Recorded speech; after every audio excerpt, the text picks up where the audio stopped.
Well, I think that a lot of people are obviously seeing it as a threat. I mean, right now, as we speak, there's probably tens, if not hundreds of thousands, maybe millions by now of kids around the world that are using ChatGPT to do their homework.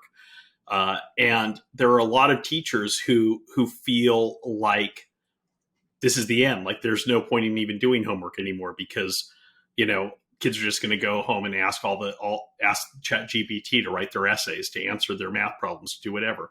But here's the thing, like all disruptive technologies, it really comes down to rethinking how to use these in a productive and a constructive way. And I think that if teachers were to look at this through a different lens, they could see this as a real opportunity. And credit where credit is due. My wife is a former private tutor, and she's the one who pointed this out to me, which is that if you turn homework on its head, and what I mean by that, what she meant by that, was instead of assigning kids to go home and write an essay or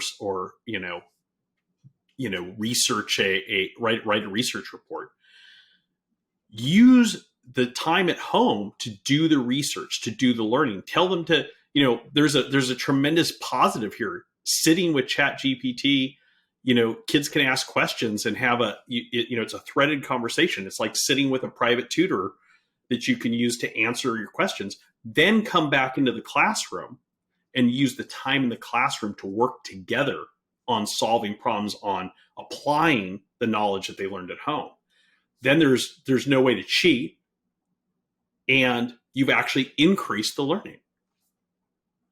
Yeah, I think it's a fascinating opportunity, isn't it? And when we talk about red team thinking, how it allows you to expose threats and identify opportunities. And if everybody's seeing this thing as a threat, then again, do the on the contrary, how can this be an opportunity? And really consider what opportunities are existing for you as a professional teacher of education.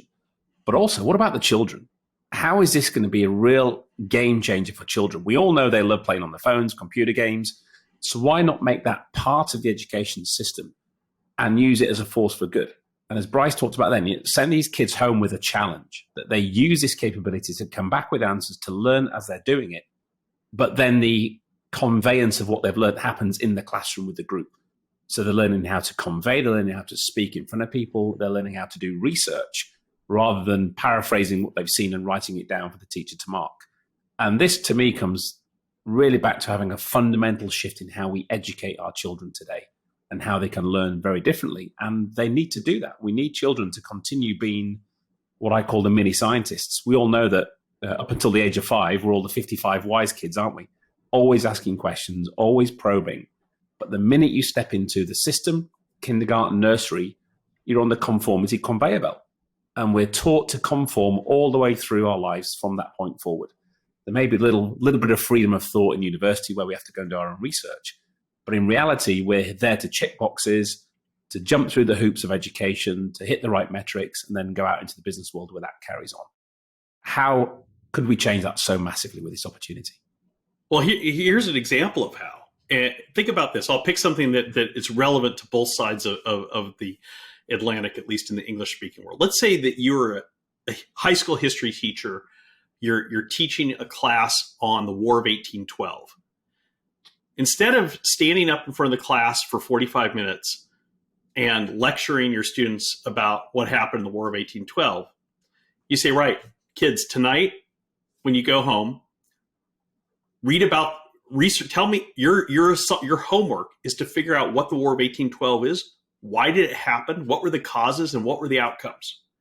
And come back tomorrow prepared to discuss. Then it doesn't matter if they use ChatGPT. Correct. In fact, it's probably great if they do. Yeah. It doesn't matter if they use Wikipedia.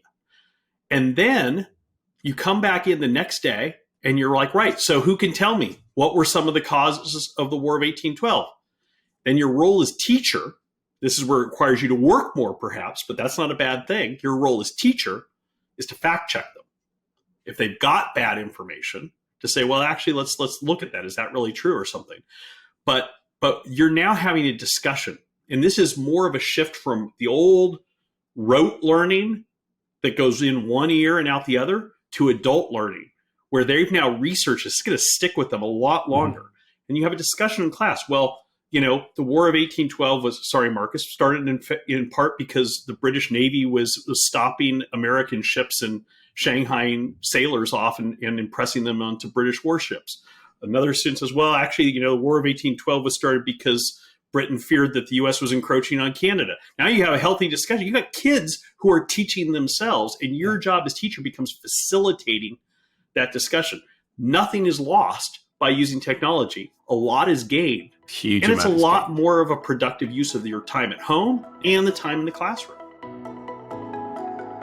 Thank you for tuning in to The Thinking Leader.